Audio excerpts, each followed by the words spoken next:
కాంగ్రెస్ హామీలు నిలబెట్టుకునేలా డిమాండ్ చేస్తూనే ఉంటామన్నారు BRS working president KTR. ఈ వ్యాఖ్యలపై స్పందించిన మంత్రి సీతక్క 10 ఏళ్లు అధికారంలో ఉండి ఏం చేశారో చెప్పాలని నిలదీశారు. ఇద్దరు నేతల కామెంట్స్ బిగ్ ఫైట్ లో చూద్దాం.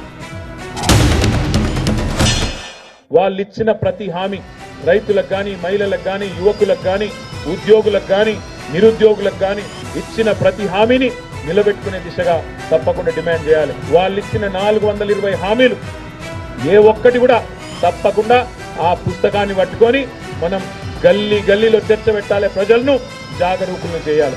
అందుకే నేను మిమ్మల్ని అందరినీ కోరేది, ఏమీ నష్టం జరగలేదు.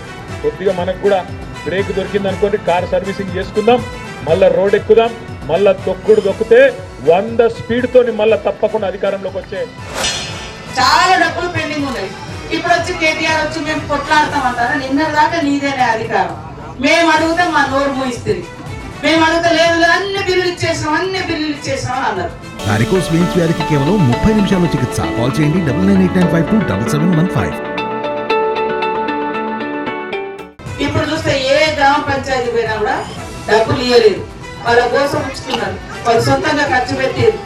ఇప్పుడు మళ్ళా మేము కొట్లాడడం ఎందుకయ్యా? నీ చేతుల్లో నిన్న దాకా అధికారం ఉండే. కనీసం 2-3 నెలల బిల్లులు ఇచ్చిన ఇల్లు కూడా 5 లక్షలతో ఇల్లు, ఇప్పుడు ఉచిత బస్సు నడుస్తా ఉంది.